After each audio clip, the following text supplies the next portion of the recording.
Hi investors. Today I'm going to be talking about index funds and index investing. And I want to take you through the basics of index investing and the cases for and against investing in an index fund. Now let's talk about a very simple illustration. Now, if it's known that a particular stock market index has given a return of 15% in the last year, and that index consists of 50 stocks. Now, if I randomly pick up a stock from that index, there's a high probability or there's a high chance that the return given by that stock would be somewhere close to the average return of the index of which it is a part of. Now, this is the whole logic behind an index fund, the law of averages.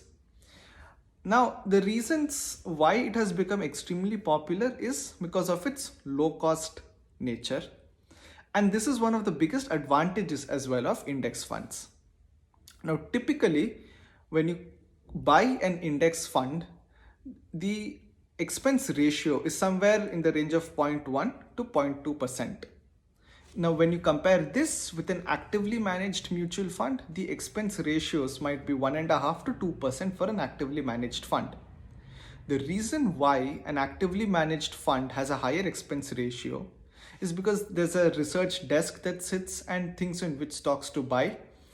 You've got some set of people deciding what's the optimal allocation of a particular stock in the portfolio. And then people have to time their entry and exit in the stocks when it comes to an actively managed fund.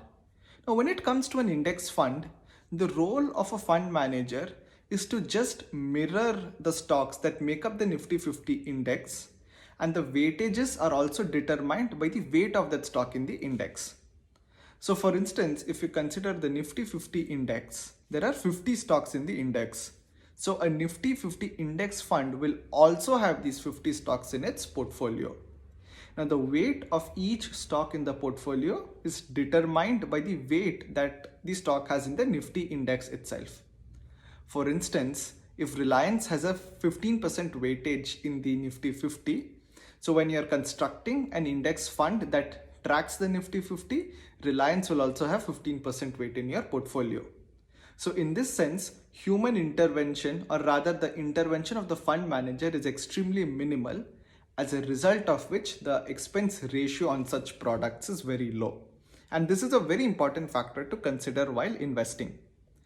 Now the fact is, most of the actively managed funds have actually failed to beat the Nifty 50 index in terms of returns. And when you add a higher expense ratio, index investing seems like a very good alternative. Now, the next and perhaps the biggest advantage of investing in an index fund is it reduces the number of decisions you have to make. Now, if you're a new investor and if you just log into some mutual fund house's website, you would come across around 50 to 60 schemes. It will be under different categories, like there might be a hybrid fund, there might be a debt fund, there might be an equity fund. And within an equity fund, you'll have a flexi cap fund, you'll have a small cap fund, you'll have a mid cap fund. Investors are just slammed with choices, and it becomes very difficult for an investor to decide where does he or she put their money in. Now, with an index fund, with an index fund, you just reduce or you just eliminate all of the choices that you make. You just pick that one index fund and just stay with it, and it'll track the Nifty index or whatever index the index fund is tracking. Now the third most important point is portfolio churn. Now typically what I've observed is a large part of the actively managed mutual fund schemes churn their portfolio extremely frequently. That is, if you consider an actively managed fund, the underlying portfolio witnesses several changes in a given period of time. Now what that does is it just increases the costs and reduces the potential return that you can get out of an actively managed fund. But in the case of an index fund, the fund manager can change the portfolio only when the weight of that stock in the Nifty has changed.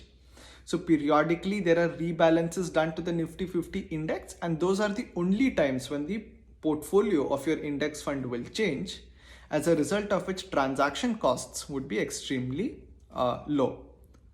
With that said, index funds look like a very good product to invest in. It reduces the number of decisions that you need to make. It's a low cost product, and it reduces the transaction costs that a fund manager might incur. Now, with everything in finance, if there's an advantage, there'll be a disadvantage as well. And that's what I'd like to cover in the subsequent sessions.